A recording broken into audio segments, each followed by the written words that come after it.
Okay ಮಕ್ಕಳೇ, good evening ಎಲ್ಲರಿಗೂ. ಇವತ್ತಿನ ತರಗತಿಯಲ್ಲಿ ನಾವು ಇಂಟರ್ಜೆಕ್ಷನ್ ನೋಡೋಣ, ಆಯಿತಾ? ಇಂಟರ್ಜೆಕ್ಷನ್, ಇಂಜೆಕ್ಷನ್ ಭಾಳ ಸರಿ ಹೇಳ್ತೇವೆ.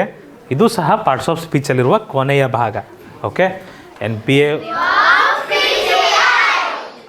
ಎಲ್ಲಾದರೂ ಹೇಳಬೇಡ್ರಿ. ಐ ಅಂದರೆ ಇಂಟರ್ಜೆಕ್ಷನ್ ಕೊನೆಗೆ ಬರುತ್ತೆ. ಅದಕ್ಕೆ ಭಾವಸೂಚಕ ಅಂತ ಕರಿತೀವಿ, ಆಯ್ತಾಯ್ತಾ? ಎಸ್ ಎಸ್, ನಿಮಗೆ ಗೊತ್ತಾ ಭಾವಸೂಚಕ ಚಿಹ್ನೆ ಏನಾದರೂ ಇದೆಯಾ? ಹಾಂ, ಭಾವಸೂಚಕ ಚಿಹ್ನೆ ಇದೆಯಾ? ಇದಕ್ಕೆ ಇಂಟರ್ಜೆಕ್ಷನ್ ಅಂತ ಕರಿತೀವಿ. ಆದರೆ ಇದು ಭಾವಸೂಚಕ ಚಿಹ್ನೆಗೆ ಇಂಗ್ಲೀಷಲ್ಲಿ ಏನಂತೀವಿ? Exclamatory mark. ಎಕ್ಸ್ಕ್ಲಮೇಟರಿ ಮಾರ್ಕ್ ಅಂತ ಕರಿತೀವಿ, ಆಯಿತಾ? ಆದರೆ ಆ ಥರ ಪದಗಳಿದಾವಲ್ಲ, ಆಹಾ, ಓಹೋ, ಅಬ್ಬಬ್ಬಾ, ಅಯ್ಯಯ್ಯೋ, ಇದು ವಾವ್, ಯಮ್ಮಿ, ಇದೆಲ್ಲದಕ್ಕೂ ಈ ಪದಗಳಿಗೆ ನಾವೇನಂತ ಕರಿತೀವಿ? ಇಂಟರ್ಜೆಕ್ಷನ್ಸ್ ಅಂತ ಕರಿತೀವಿ. ಇಂಟರ್ಜೆಕ್ಷನ್ ಜೊತೆಗೆ ಯಾವಾಗಲೂ ಇಂಜೆಕ್ಷನ್ ಯಾಕೆ ಇಡ್ತೀವಿ ಅಂದರೆ, ಈ ಇಂಜೆಕ್ಷನ್ನ ಉಲ್ಟಾ ಮಾಡಿಬಿಡ್ರಿ, ನಿಮಗಿದು ನೆನಪಾಗುತ್ತೆ. ಎಕ್ಸ್ಕ್ಲಮೇಟ್ರಿ ಮಾರ್ಕ್, ಆಯಿತಾ? Exclamatory mark. ಹಾಗಾಗಿ ಅದು ನೆನ್ಪಿಟ್ಕೊಳೋಕ್ಕೋಸ್ಕರ ಅಷ್ಟು ಹೇಳ್ತೇವೆ. ಏನು ಇಂಟರ್ಜೆಕ್ಷನ್ಸ್ ಅಂದರೆ? ಇಂಟರ್ಜೆಕ್ಷನ್ಸ್ ಅಂದರೆ ಏನು? Interjections are those words or phrases use to express strong feelings or sudden emotions. ಒಂದೇ ಸರಿ ಬರ್ತದಲ್ಲ, ಹಾಂ, ನಮ್ಮ ಇವನಿಗೆ ಬರ್ತದೆ ನೋಡ್ರಿ, ಯಶವಂತಂಗ. ಓಕೆ ಓಕೆ ಓಕೆ ಓಕೆ, ಒಬ್ಬೊಬ್ರಿಗೆ ಒಂದೊಂಥರ ಬರ್ತದ, ಹೌದಾ? ಸೊ ಯಶವಂತಗೆ ಒಂಥರ ಬರ್ತದೆ, ನಮ್ಮ ವಿಜಯ್ಗೆ ಒಂಥರ ಬರ್ತದೆ, ಕರೆಕ್ಟ್? ಸೊ ಆ ಸಡನ್ ಎಮೋಷನ್ಸ್ ಇರುತ್ತಲ್ಲ, ಅದಕ್ಕೆ ನಾವೇನಂತ ಕರಿತೀವಿ? ಇಂಟರ್ಜೆಕ್ಷನ್ಸ್ ಅಂತ ಕರಿತೀವಿ. ಏನಂತ ಕರಿತೀವಿ? ಇಂಟರ್ಜೆಕ್ಷನ್ಸ್. ಸೊ ತೀವ್ರ ಭಾವನೆಗಳು ಅಥವಾ ಆಕಸ್ಮಿಕ ಭಾವನೆಗಳನ್ನು ವ್ಯಕ್ತಪಡಿಸಲು ಬಳಸುವ ಪದಗಳೇ ನಮ್ಮ ಅಥವಾ ವಾಕ್ಯಾಂಶಗಳು. ಅದಕ್ಕೆ ನಾವೇನಂತ ಕರಿತೀವಿ? ಇಂಟರ್ಜೆಕ್ಷನ್ ಅಥವಾ ಭಾವಸೂಚಕಗಳು. ಪ್ರಭಾವಸೂಚಕಗಳಲ್ಲ, ಭಾವಸೂಚಕಗಳಂತ ಕರಿತೀವಿ. ಸೊ ಉದಾಹರಣೆಗೆ, they can stand alone or be included in sentences. Sorry, ಇದು ಉದಾಹರಣೆ ಅಲ್ಲ, ಇದು ಅವುಗಳು ಒಂಟಿಯಾಗಿರ್ಬೋದು ಅಥವಾ ವಾಕ್ಯದಲ್ಲಿರ್ಬೋದು. Think of them as an emotional punctuation marks in our speech, ಆಯಿತಾ? ನಮ್ಮ ಮಾತಿನಲ್ಲಿ ಭಾವನಾತ್ಮಕ ವಿರಾಮ ಚಿಹ್ನೆಗಳಂತೆ ಅವುಗಳನ್ನು ಭಾವಿಸಿ. ಫಾರ್ ಎಕ್ಸಾಂಪಲ್, ವಾವ್, ಅಲ್ಲಿ ಈ ಥರ ಬರ್ತಿದ್ದಾರಾ? ವಾವ್ ಅಂತ ಬರ್ತಿದ್ದಾರಾ? ಇಲ್ಲ, ಬರೀ ವಾವ್ ಅಂತ ಬರ್ದಿರೋದಲ್ಲಿ. ವಾವ್ ಅಂತ ಬರ್ತಿದ್ದಾರಾ? ಇಲ್ಲ ತಾನೇ, ಬರೀ ಏನಿಂತಿದೆ? WOW, wow wow wow, that's N amazing painting, ಅಷ್ಟೇ ತಾನೇ ಇರೋದು. ಆದರೆ ಇದಕ್ಕೆ ಭಾವಸೂಚಕ ಚಿಹ್ನೆ ಹಾಕಿದ ತಕ್ಷಣ ಅದು ಬರೀ ವಾವ್ ಆಗೋದಿಲ್ಲ. That's N amazing painting. So ಇದು ಭಾವನೆ ಸ್ವಲ್ಪ ನೀವು ಹಚ್ಚಿದ್ರಿಲ್ಲ, ಅದಕ್ಕೆ ಸ್ವಲ್ಪ ಇನ್ನೂ ಚಂದ ಅನಿಸ್ತಿಲ್ಲ ಕೇಳಲಿಕ್ಕೆ. ಸೊ ಇದು ಭಾವಸೂಚಕ ಚಿಹ್ನೆಗಳು ಮಾಡುವ ಕೆಲಸ ಮಕ್ಕಳೇ, ಆಯಿತಾ? ಭಾವಸೂಚಕ ಚಿಹ್ನೆಗಳು ಗೊತ್ತಿದ್ದಾವೆ ನಿಮಗೆ? ಎಕ್ಸ್ಕ್ಲಮೇಟರಿ ಮಾರ್ಕ್, ಇದನ್ನು ಬಳಸ್ತೀರ ನೀವು? ಹಾಂ, ಏನಪ್ಪ? ಹುರ್ರಾ, ಯೇ, ಊಹೂ. ನಮ್ಮ ಕನ್ನಡದಾಗ ಹೆಂಗಂತೀರಿ? ಜೈ, ಆಹಾ, ಹುರ್ರೆ, ಹೋ, ವಾವ್, ಗಾಶ್. ಕನ್ನಡದಲ್ಲಿ ಓ, ಆಹಾ, ಔಚ್, ಔ, ಅಯ್ಯೋ, ಅಬ್ಬಾ. ನೀವು ಹಿಂಗೆ ಅಂತಂದರೆ ಅಕ್ಕಪಕ್ಕದ ಬೀದರೆಲ್ಲರೂ ಇಲ್ಲಿ ಬಂದ್ಬಿಡ್ತಾರೆ, ಏನೋ ಆಗ್ಬಿಟ್ಟದೆ ಇಲ್ಲಿ ಅಂತ. ಹಾಂ, ಇದು ಮತ್ತೆ ಭಾಳ ದುಃಖದಲ್ಲಿದ್ದಾಗ, ಸ್ಯಾಡ್ನೆಸ್ ಇದ್ದಾಗ, ಅಲಾಸ್, ಓ ನೋ, ಅಯ್ಯೋ. ಇದು ಓ ಇಲ್ಲ ಅಂತ ಅನ್ನಲ್ಲ, ಬೇಡ ಅದು, ಆಯಿತಾ?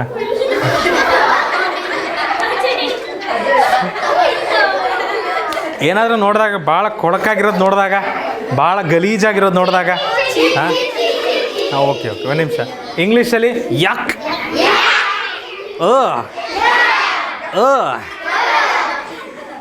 ಅಸಹ್ಯ ಆದಾಗ ಛೀ, ಛೇ. ಓಕೆ, ಏನಾದರೂ ಕೆಲಸ ಮಾಡಿ ಸುಸ್ತಾಗಿರ್ತೈತಲ್ಲ, ಹಬ್ಬ ಇನ್ಮೇಲೆ ಇಲ್ಲಿಗೆ ಮುಗೀತಪ್ಪ, ಹೋಮ್ವರ್ಕ್ ಮುಗಿಸಿದ್ಮೇಲೆ, ಭಾಳ ಹೋಮ್ವರ್ಕ್ ಮುಗಿದ್ಮೇಲೆ ಹೂ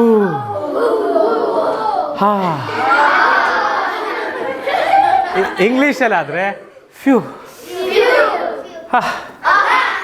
ಈ ಥರ ಈ ಥರ ನಿಮ್ಮ ಇವೆಲ್ಲ ಏನಾಗ್ತವೆ ಮಕ್ಕಳು? ಇವಕ್ಕೆಲ್ಲ ಏನಂತ ಕರಿತೀವಿ?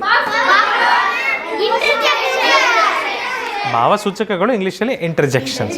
ಇವೆಲ್ಲವೂ ಇಂಟರ್ಜೆಕ್ಷನ್ಸ್ ಆಗ್ತವೆ.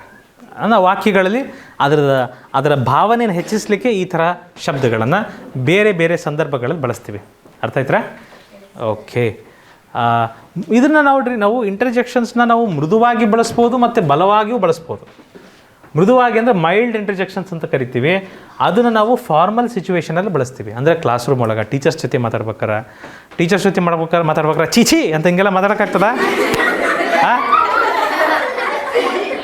ಆಗತ್ತಾ? ಇಲ್ಲ. ಅಲ್ಲಿ ನೀವು ಸರಿಯಾಗಿ ಮಾತಾಡಬೇಕಾಗ್ತದೆ. ಗೊತ್ತಾಗುತ್ತಲ್ವ ಇಷ್ಟು ವಿಷಯ?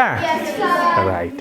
ಸೊ ಮೈಲ್ಡ್ ಇಂಟರ್ಜೆಕ್ಷನ್ಸ್ ಅಂದ್ರೆ ನೀವು ಆಫೀಸಲ್ಲಿ, ಸ್ಕೂಲಲ್ಲಿ, ನಿಮಗಿಂತ ದೊಡ್ಡವರ ಜೊತೆಗೆ ಫಾರ್ಮಲ್ ಸಿಚುವೇಶನ್ಗಳಿರ್ತವೆ, ಅಂಥ ಜಾಗದಾಗ ಮಾತ್ರ ಬಳಸ್ಬೇಕು ಅವನ್ನ. ಇನ್ನು ಕೆಲವು ಸ್ಟ್ರಾಂಗ್ ಇಂಟೆನ್ಸ್ ಎಮೋಷನ್ಸ್ ಇರ್ತವೆ, ಇಂಟರ್ಜೆಕ್ಷನ್ಸ್ ಇರ್ತವೆ. ಅವು ನಾವು ಬೇರೆ ಬೇರೆ ಜಾಗಗಳಲ್ಲಿ ಬಳಸ್ಬೋದು. ನಿಮ್ಮ ಸ್ನೇಹಿತರ ಜೊತೆಗೆ, ನಿಮ್ಮನ್ನು ಚೆನ್ನಾಗಿ ಅರ್ಥ ಮಾಡ್ಕೊಂಡಿರೋ ಜೊತೆಗೆ, ಸರಿಯಾಗಿ ಕೂತಿರೋರ ಜೊತೆಗೆ, ರೈಟ್, ನಾವು ಅದನ್ನು ಬಳಸ್ಬೋದು. ರೈಟ್. ಔಪಚಾರಿಕ ಸನ್ನಿವೇಶಗಳಲ್ಲಿ ನಾವು ಇದನ್ನು ಮೈಲ್ಡ್ ಇಂಟರ್ಜೆಕ್ಷನ್ಸ್ನ ಬಳಸ್ತೀವಿ. ಓಹ್ ಹಾಂ, ವೆಲ್ ಇವನ್ ಬಳಸ್ತೀವಿ ನಾವು. ಆಮೇಲೆ ಯೂಶ್ವಲಿ ಫಾಲೋಡ್ ಬೈ ಅ ಕಾಮ. ಇದಾದ ತಕ್ಷಣ ಏನು ಮಾಡ್ತೀವಿ ನಾವು? ಒಂದು ಕಾಮ ಹಾಕಿ ಸೆಂಟೆನ್ಸ್ ಮುಂದೆ ಬರಿತೀವಿ. ಅರ್ಥ ಆಯ್ತಾ? ಅದನ್ನು ಬರೆದ್ಬಿಟ್ಟು ಸೆಂಟೆನ್ಸ್ ಮುಂದೆ ಬರಿತೀವಿ. ಆದಷ್ಟು ಆಫೀಸ್ಗಳಲ್ಲಿ ಇಂಟರ್ಜೆಕ್ಷನ್ಸ್ನ ನಾವು ಬಳಸೋದಿಲ್ಲ. ಪತ್ರ ಲೇಖನದಲ್ಲಿ ಇಂಟರ್ಜೆಕ್ಷನ್ಸ್ನ ಆದಷ್ಟು ಬಳಸೋದಿಲ್ಲ. ಆಯಿತಾ? ಓಕೆ. ಸೊ ಇದು ಏನಾಗ್ತದೆ? ಸ್ಟ್ರಾಂಗ್ ಇಂಟರ್ಜೆಕ್ಷನ್ಸ್ ಏನು ಬರ್ತದೆ? ಔಚ್, ಯಾಕ್ಸ್, ಇದೆಲ್ಲವೂ ಸ್ಟ್ರಾಂಗ್ ಇಂಟರ್ಜೆಕ್ಷನ್ಸ್. ಸೊ ಇದರಲ್ಲಿ ಇಲ್ಲೋಡ್ರಿ ಒಂದು ವ್ಯತ್ಯಾಸ ಇದೆ. ಮೈಲ್ಡ್ ಇಂಟರ್ಜೆಕ್ಷನ್ಸಲ್ಲಿ ನೀವು ಕೊನೆಗೆ ಬರೆದ ತಕ್ಷಣ ಏನು ಮಾಡ್ತೀರಿ? ಕಾಮ ಹಾಕ್ತೀರಿ. ಸ್ಟ್ರಾಂಗ್ ಇಂಟರ್ಜೆಕ್ಷನ್ಸ್ ಇತ್ತಪ್ಪ ಅಂದ್ರೆ ಏನು ಮಾಡ್ತೀರಿ? ಎಕ್ಸ್ಕ್ಲಮೇಟರಿ ಮಾರ್ಕ್ ಹಾಕ್ತೀರಿ. ಸೊ ಅಲ್ಲೇನಾಗ್ತೀರಿ? ಎಕ್ಸ್ಕ್ಲಮೇಟರಿ ಮಾರ್ಕ್ ಹಾಕ್ತೀರಿ. ಅದು ಮರಿದಂಗೆ ಹಾಕ್ಬೇಕು ಅದನ್ನು. ಆಯಿತಾ ಮಕ್ಕಳೇ? ಇದು ಈ ಇಂಟರ್ಜೆಕ್ಷನ್ಸ್ನ ನಾವೆಲ್ಲೆಲ್ಲಿ ಬಳಸ್ಬೋದು? ನಾವು ಇಂಟರ್ಜೆಕ್ಷನ್ನ ಆರಂಭದಲ್ಲಿ ಬಳಸ್ಬೋದು, ವಾಕ್ಯದಲ್ಲಿ. ಹೇ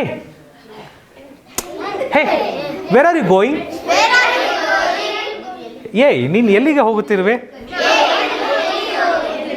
ಗೊತ್ತಾಯ್ತರಾ? ಮೊದಲು ಬಂತಲ್ವಾ? ವಾಕ್ಯದ ಮೊದಲು ಬರ್ಬೋದು, ವಾಕ್ಯದ ಮಧ್ಯದಲ್ಲೂ ಬರ್ಬೋದು, ಮಿಡಲಲ್ಲೂ ಬರ್ಬೋದು. ಹೇಗೆ? The movie was wow absolutely incredible. The movie was wow absolutely incredible. So ಕೊನೆಯಲ್ಲೂ ಬರ್ಬೋದು. We won the championship. Hooray, ನಾವು ಚಾಂಪಿಯನ್ಶಿಪ್ ಗೆದ್ದೆವು. ಕೊನೆಯಲ್ಲೂ ಸಹ ಅದು ಬರಬಹುದು. ಆದರೆ ಕೆಲವೊಂದು ತಪ್ಪುಗಳಿದ್ದಾವೆ. ಸಾಮಾನ್ಯವಾಗಿ ಕೆಲವೊಂದು ತಪ್ಪುಗಳನ್ನು ಮಾಡ್ತೀವಿ ಇಂಟರ್ಜೆಕ್ಷನ್ಸ್ನ ಬಳಸಬೇಕಾದ್ರೆ. ಅದೇನಪ್ಪ ಅಂದರೆ, ನೀವೆಲ್ಲಾದರೂ ಪತ್ರ ಲೇಖನ ಅಥವಾ ನಿಮ್ಮ ಏನಾದರೂ ಪ್ರಬಂಧ ಬರಿಬೇಕಾದ್ರೆ ಇವುಗಳನ್ನು ಜಾಸ್ತಿ ಬಳಸಬಾರ್ದು. ಆಯಿತಾ?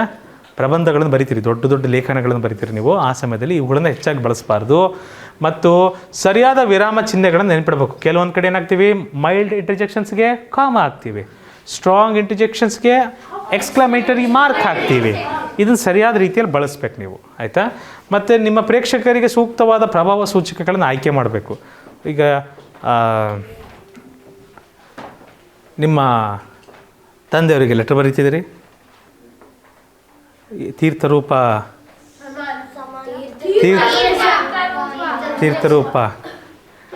ಬರೆದುಬಿಟ್ಟು, ಪಿತಾಜಿಯವರಿಗೆ ನನ್ನ ನಮನಗಳು, ನಾವು ಈ ಸಾರಿ ಬಂದಂತಹ ಪರೀಕ್ಷೆಯಲ್ಲಿ ಬಹಳ ಚೆನ್ನಾಗಿ ಅಂಕಗಳನ್ನು ಪಡೆದಿದ್ದೇವೆ ಅವರೇ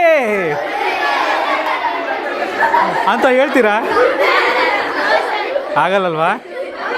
ರೈಟ್. ಸೊ ನಿಮಗೆ ಕೇಳೋದಕ್ಕೆ ವಿಚಿತ್ರ ಅನ್ನಿಸ್ತಾ ಇದೆ, ಹೌದಲ್ಲ? ಮತ್ತು ಅದು ಬಳಸಿದ್ರೆ ಎಷ್ಟು ವಿಚಿತ್ರ ಅನಿಸ್ಬೇಡ. ಸೊ ಹಾಗಾಗಿ ನೀವು ಯಾರಿಗೆ ಆ ಪದಗಳನ್ನು ಬರಿತಿದ್ದೀರಿ, ಆ ಪ್ರೇಕ್ಷಕರು ಯಾರು ಅದನ್ನು ಓದ್ತಾ ಇದ್ದಾರೆ ಅವರನ್ನು ಗಮನದಲ್ಲಿಟ್ಕೊಂಡು ಈ ಒಂದು ಏನಂತೀರಿ, ಹುರ್ರೆ ಅಲ್ಲಪ್ಪ, ಇಂಟರ್ಜೆಕ್ಷನ್ಸ್ನ ಬಳಸಬೇಕು. ಅರ್ಥ ಆಯ್ತಾ? ಅವಾಯ್ಡ್ ಯೂಸಿಂಗ್ ಸ್ಟ್ರಾಂಗ್ ಇಂಟರ್ಜೆಕ್ಷನ್ಸ್ ಇನ್ ಪ್ರೊಫೆಷ್ನಲ್ ಸೆಟ್ಟಿಂಗ್ಸ್. ನಿಮ್ಮ ವೃತ್ತಿಪರ ಜೀವನದಲ್ಲಿ ಈಗ ನಾನು ಮತ್ತು ನಮ್ಮ ಸರ್ ನಾವು hurray sir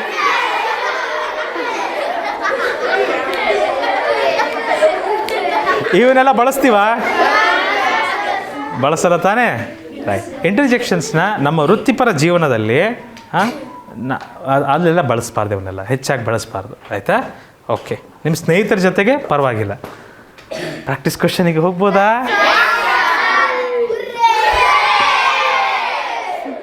what is an interjection? Interjection ಅಂದರೆ ಏನು?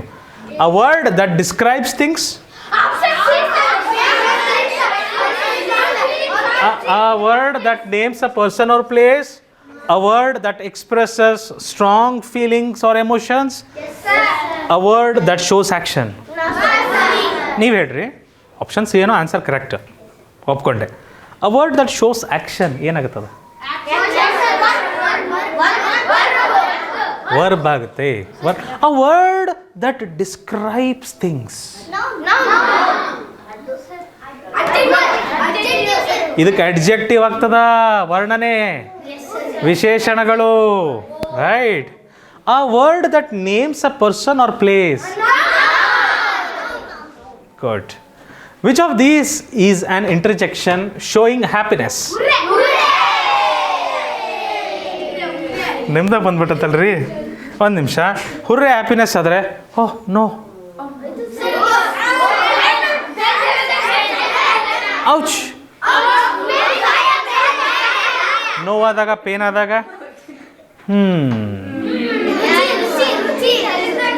ಇದು ಮೈಲ್ಡ್ ಇಂಟರ್ಜೆಕ್ಷನ್ ಇದು. Okay. In the sentence ouch, I hurt my knee, where is the interjection? There is no interjection. at the beginning, in the middle, at the end. Beginning, starting alla aitalri, beginning, at the beginning the interjection is there. Which punctuation mark usually follows a strong interjection? Strong interjection ಆದಮೇಲೆ ಯಾವುದನ್ನು ಬಳಸ್ತೀರಿ? Comma ಬಳಸ್ತೀರಿ ಇಲ್ಲ exclamatory mark ಬಳಸ್ತೀರಿ? Comma ಅಲ್ಲ, exclamatory mark ಬಳಸ್ತೀರಿ. Riya said, dash, that's a beautiful drawing. The wow ಬಳಸ್ತೀವಿಲ್ವ ಅಲ್ಲಿ? ಅಕಸ್ಮಾತ್ ಬ್ಯೂಟಿಫುಲ್ ಬದಲು ಅಗ್ಲಿ ಅಂತ ಇದ್ದಿದ್ರೆ ಏನು ಬಳಸ್ತಿದ್ರಿ?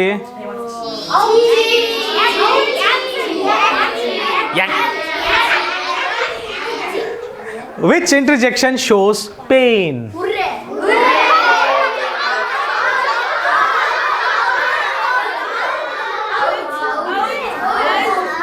ಹುರ್ರೆನಾ? ಅಂದ್ರೆ ನಿನಗೇನಾದರೂ ಪೆಟ್ಟ ಆತಂದ್ರೆ ಹುರ್ರೆ ಹುರ್ರೆ ಹುರ್ರೆ ಹಂಗೆ ಮಾಡ್ತೀರೇನ್ರಿ? What feeling does yuck expresses? disgust. Disgust. So it expresses disgust. When Amit sees a spider, he shouts, "Eek!" Angry. This shows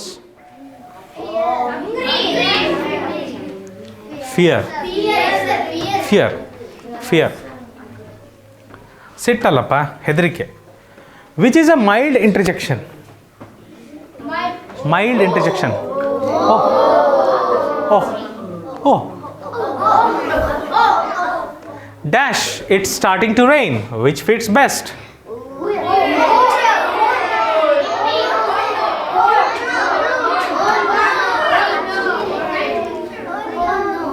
Oh no. It's starting to rain. ಹೌದಿಲ್ರಿ? What does shh expresses?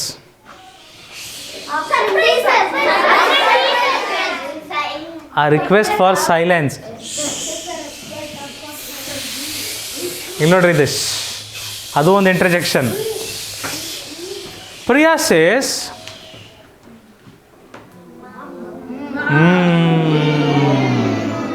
When eating ice cream. ಹೌದಲ್ಲ?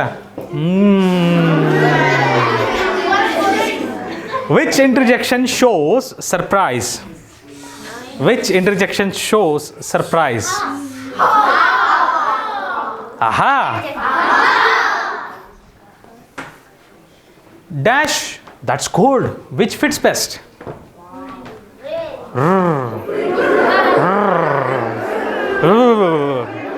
It's cold. That's cold. What does phew usually express? Relief. When Rahul makes a mistake, he says, oops. Tappadaga? Oops.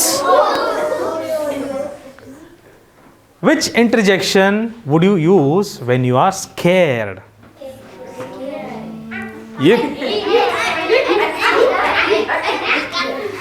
ಓಹೋ, ಏನು ಹೊಸ ಹೊಸದು ತರಬೇಡ್ರಪ್ಪ. In, well, I am not sure. What kind of interjection is well? Well, mild. Which shows excitement? Which shows excitement? Ouch! ಇದು excitement ಇದೆಯಾ ಅದರಲ್ಲಿ? Whoopee! ಓಹ್, ಬ್ರರ್. ಯಾವ್ದು ಸರಿ ಆಗ್ತದೆ? ವೂಪಿ. ಇದು ಎಕ್ಸೈಟ್ಮೆಂಟ್ ಇದೆ ಇದರಾಗ. ಓಕೆ, ಕೆಲವೊಂದು ಪದಗಳನ್ನು ಮೊದಲ ಬಾರಿ ನೀವು ಕೇಳ್ತಾ ಇದ್ದೀರಿ. When Meera finds the answer, she says ಆಹಾ.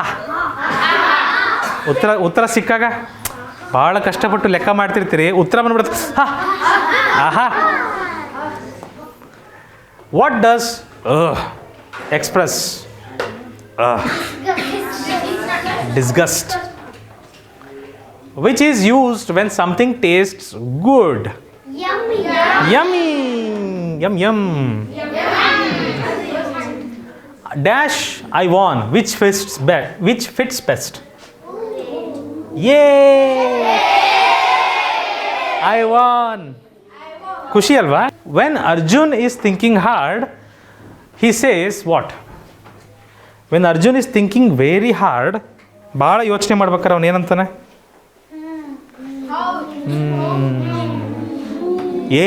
ನಾನು ಭಾಳ ಯೋಚನೆ ಮಾಡಕತ್ತಾನೆ ಅಂತಂತಾರ. ಔಚ್, ನಾನು ಭಾಳ ಯೋಚನೆ ಮಾಡ್ತಿದ್ದೇನೆ. ಔಚ್. ವಾವ್, ಸುಮ್ಮನಿರ್ರಿ, ನಾನು ಭಾಳ ಯೋಚನೆ ಮಾಡಕತ್ತೀನಿ. ವಾವ್. ಭಾಳ ಯೋಚನೆ ಮಾಡಿದವರು ಮಾತಾಡೋದಿಲ್ಲ. ಅವರು ಏನು ಮಾಡ್ತಾರೆ? ಓಕೆ. Which shows boredom? ಅಲ್ಲಿ ನೋಡ್ರಿ, ಅದು ಬೋರ್ಡಮ್. ಅದು ಹಿಂಗೆ ಕೂರೋದು ಬೋರ್ಡಮ್. ಅದು ಅದೇ ಅಲ್ವಾ? ಸೊ ಅಲ್ಲಿ ವಿನಯ್ ಪಾಟೀಲ್ ಅಂತ ಆಪ್ಷನ್ ಇಲ್ಲ, ಸಾರಿ. ಇಪಿ. ಆಹಾ. ಉಪ್ಸ್. ಅದು ಉಪ್ಸ್ ಅಲ್ಲ. ಬೋರ್ ಅಲ್ವಾ? ಇದು ಬೋರ್ ತಾನೆ? ಸರಿ. What does Bravo expresses? Fear, praise, disgust, pain. praise ಆಯ್ತಾ? ಹೊಗಳೋದಕ್ಕೆ ಓ ಬ್ರಾವೋ ಅಂತ ಚಪ್ಪಾಳೆ ಹೊಡಿತಾರೆ ಈ ಥರ. In hello in oh I see now. What type of interjection? Oh, mild. Which shows someone is cold?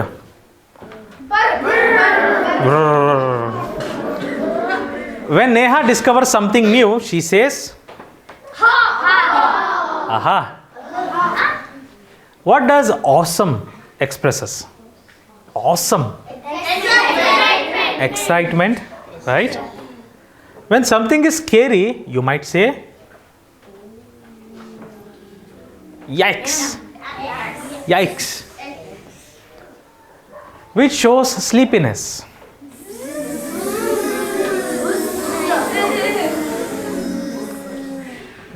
What feeling does hurray show? Thank you. When Vikram gets hurt he says, hurt ಅಂದ್ರೆ ನೋವಾದಾಗ ಏನಂತಾರೆ? Ouch. Which is use to cheer someone? Bravo. Bravo. What does achoo represent? Achoo. ನಮ್ಮ ಸುಭಾಷ್ರದ್ದು ಭಾಳ ಚಂದ ಇರ್ತದೆ ಅದು. In alas we lost the game, what does alas show? Sadness. Sadness. Which shows happiness? yippee. Yippee noodles, huh? When Deepa tastes something bad, she says, yuck. Yuck. What does hush mean?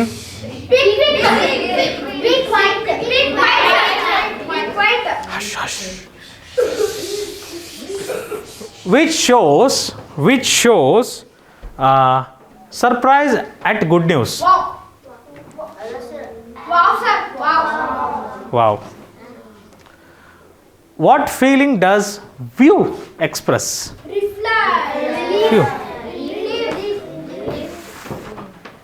View. Relief. Okay. ಮುಂದಿನ ಪ್ರಶ್ನೆ.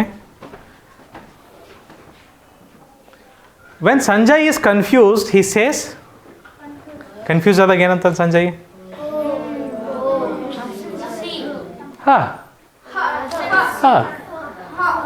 ಹೌದಿಲ್ರಿ? ಹೌದಾ? ಹೌದಿಲ್ರಿ? Option C. ಸಾರಿ.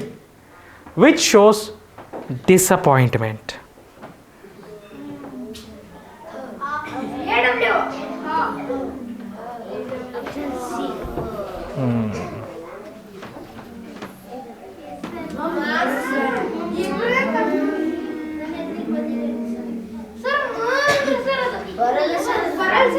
Enjoyment. Ice cream ತಿನ್ಬೇಕಾರ.